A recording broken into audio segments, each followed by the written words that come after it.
System को पता है कि जो समाज हिंदी में पास नहीं कर पा रहा है वो 80 साल के कवि और आदिवासी अधिकारों के लिए लड़ने वाले महेश राउत जैसे 33 साल के नौजवान के लिए क्या लड़ पाएगा। इस समाज को पास होने के लिए कुंजी या कोचिंग चाहिए, न्याय तंत्र की जड़ता पर लेक्चर नहीं। क्या यह पॉजिटिव बात नहीं है कि कुंजी से पास होने वाला समाज विश्व गुरु के सपने देख रहा है और उस सपने में इस तरह के सवाल ही नहीं है जिसके सोचने से ही सर दुखने लगता है। यह डॉक्टर तो बिल्कुल हिंदी प्रदेश का है, तेलुगु प्रदेश का नहीं। डॉक्टर कफील खान नाम है। कफील खान बाहर होते तो किसी अस्पताल में कोविड के इलाज में सबसे आगे होते, मगर जमानत के लिए तरस गए। मामला भी जानिए।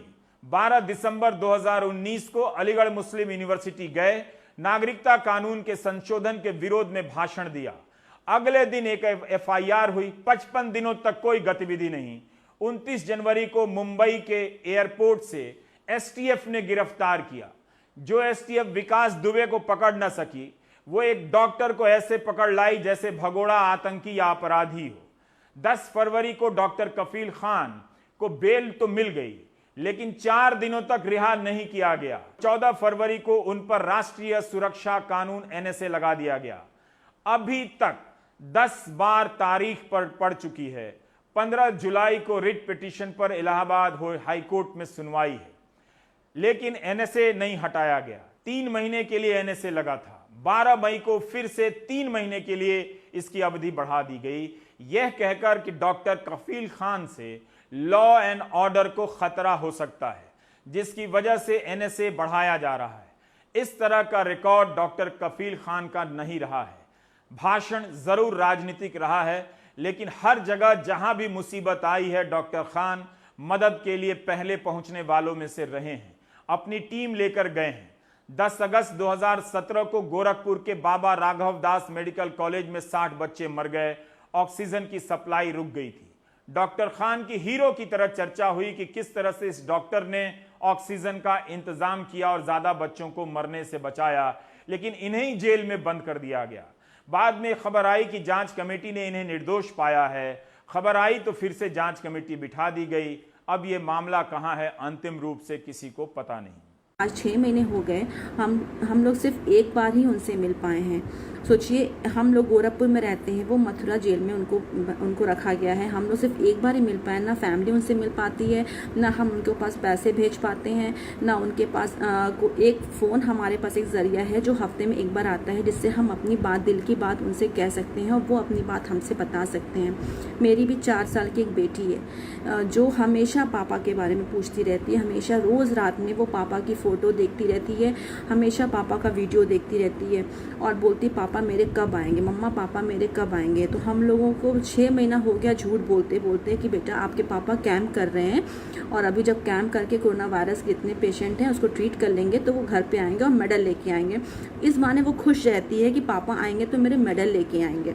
अब बताए उस बच्ची से हम लोग कितना झूठ बोल रहे हैं, क्योंकि उस बच्ची से हम लोग सच्चाई नहीं बता सकते। वो बहुत छोटी है, उसके दिमाग पे क्या गुजरेगा कि उसके पापा ने ऐसा कोई भी क्राइम नहीं किया था जिसकी उसको सज़ा मिल रही है और उसकी सज़ा मिल रही है। फिर वो बच्ची क्या सोचेगी अपने पापा के बारे में कि और जिस डॉक्टर ने जिस एक मतलब अपने बच्चे की फ़िक्र नहीं किया था, वो हर बच्चे का, हर गरीब का इलाज किए थे, उनको भी ऐसे केस में फंसा दिया गया है। उनकी एक माँ है जो हमेशा अपने बच्चे का रास्ता देखती हैं कि मेरा बेटा कब वापस आएगा, कब वापस आएगा।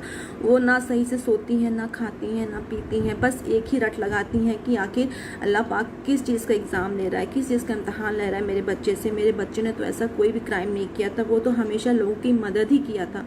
उसको किस चीज़ की सज़ा मिल रही है, किस चीज़ की सज़ा मिल रही है। एक डॉक्टर जो जेल में है, उसे जमानत मिलने पर एनएसए लगा दी जाती है। फिर 3 महीने बाद यह कहकर एनएसए की अवधि बढ़ा दी जाती है कि इससे कानून व्यवस्था को खतरा है। यह एक नया पैटर्न हो गया है। जमानत मिलती है तो बाहर आने से रोकने के लिए एनएसए लगा दो या यूएपीए लगा दो, जैसा कि दिल्ली दंगों के मामले में सफूरा जरगर के मामले में हुआ। डॉक्टर कफील खान ने मथुरा जेल से एक पत्र लिखा है। इस पत्र में जेल और कैदियों का जो विवरण है पूरा नहीं पढ़ सकता। मैं चाहता हूं कि आप भी पॉजिटिव रहें। 500 कैदियों की क्षमता वाली जेल में 1600 कैदी बंद हैं, लिखा है पत्र में। एक एक बैरक में 100 से 125 कैदी बंद हैं। टॉयलेट की हालत का जो विवरण है आप उसकी कल्पना कर सकते हैं। मुझे नहीं पता कि किस बात की सजा दी जा रही है, कफील खान लिख रहे हैं। मुझे नहीं पता कि मैं कब अपने बच्चों को, अपनी पत्नी को, अपने भाइयों और बहनों को देख पाऊंगा। मुझे नहीं पता मैं कब एक डॉक्टर के रूप में अपना कर्तव्य निभा पाऊंगा और कोरोना वायरस से लड़ पाऊंगा। यह पत्र 19 मार्च का है जो उन्होंने प्रधानमंत्री मोदी को लिखा था ताकि डॉक्टर कफील खान कोविड की लड़ाई में योगदान दे सकें। अब यूपी से असम चलिए। यहां कृषक मुक्ति संग्राम समिति के अखिल गोगोई को कोविड हो गया है।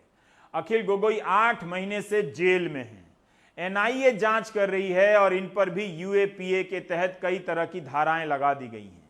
अखिल गोगोई की पत्नी गीता श्री ने वायर से कहा है कि पॉजिटिव होने के बाद भी जेल प्रशासन ने सूचना नहीं दी।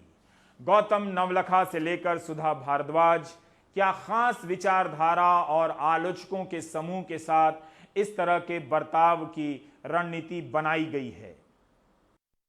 वरवर राव जितने बीमार हैं उनको तुरंत जमानत दिया जाना चाहिए था। कोर्ट कचहरी को शोभा नहीं देती कि इस वृद्ध आदमी को अभी जेल में बिना मेडिकल असिस्टेंस, उच्चतम मेडिकल असिस्टेंस से वंचित रखा जा रहा है। 1981 में इसी तरह नक्सल लीडर नागभूषण पटनायक को उड़ीसा से जेल से all India institute medical sciences Delhi लाया गया। वहाँ से उनको इलाज के चलते चलते पैरोल पे छोड़ के वापस उनको आंध्र जाने दिया। आज हम देखते हैं कि जिस तरीके से कोर्ट और कचहरी, पुलिस और सिक्योरिटी एजेंसीज पर लगाम रखना चाहिए, अंकुश लगाना चाहिए, वो नहीं हो रहा है। और ये केवल एक केस की सवाल नहीं है, बहुत सारे केस में यही हो रहा है। सिक्योरिटी स्टेट हावी हो रहा है और ये जमहूरियत के लिए शोभा नहीं देती। इसी तरह डॉक्टर काफिल खान को जमानत दिए जाने के बाद एनएसए में नज़रबंद कर दिया गया। नज़रबंदी के कानून शेल्फ लाइफ सीमित होना चाहिए, परमानेंट कानून नहीं होना चाहिए। भारत ऐसा ही एकमात्र देश है जिसमें ये परमानेंट कानून के तरीके से उपयोग किया जाता है, और न केवल एनएसए को लेकिन यूएपीए को भी। इसको तुरंत आप टेम्पररी कानून बनाएं और पार्लियामेंट के समक्ष हर 5 साल इसका रिव्यू हो, जैसे टाडा और कोटा होता था।